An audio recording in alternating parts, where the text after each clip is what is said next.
class. Brother Siemens here. Welcome to week 5. You'll notice that got a little scruff here. Got a Scout T-shirt here. I'm actually hanging out. I'm actually in a church room. There's a Scout activity today. They're calling it powwow. Got a bunch of boys here working on merit badges, and so I just kind of sequestered myself in a classroom and have been, trying to get caught up on some of your grading and get ready for next week. And so, anyway, so forgive me for my attire, but the church is still true, right? You guys are still working hard, and there's still things to accomplish. And so, if I could just take a couple of minutes, I just wanted to give you a heads up on what's ahead in your study this week. And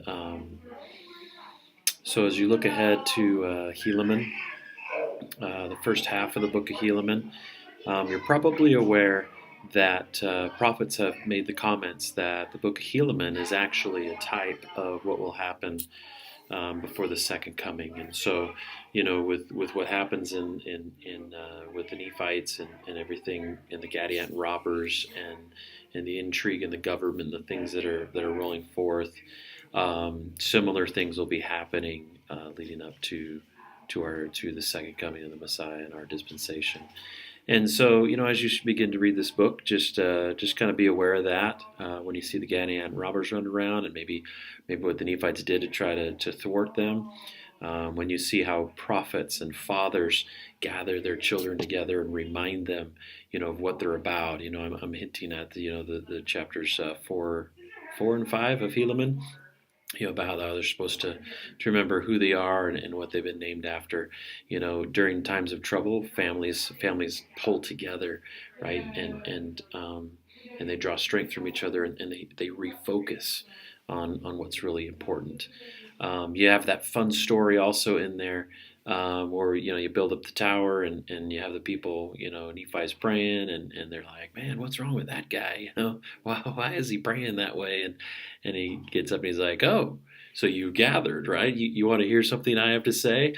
Then he begins to prophesy, and then he prophesies about their government brother, killing brother, and then there's that whole intrigue of trying to figure that thing out.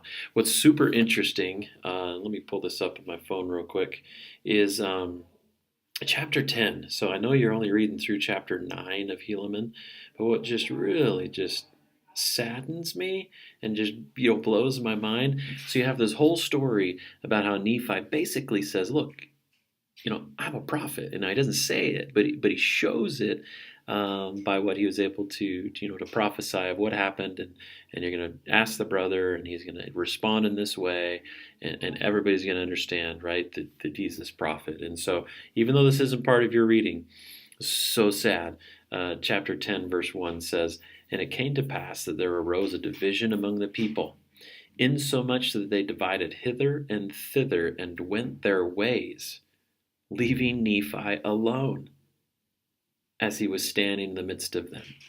Can you imagine that? Like, he gives them the evidence that I'm a guy you should listen to. And they're like, I don't know. And then they separate into groups and leave. And Nephi's like, what just happened? There's just some times in this world you just shake your head.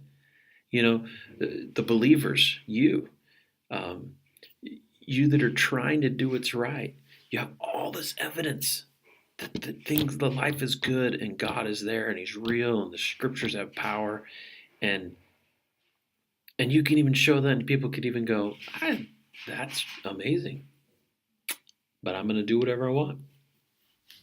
So sad. Again, I hope you have a wonderful week.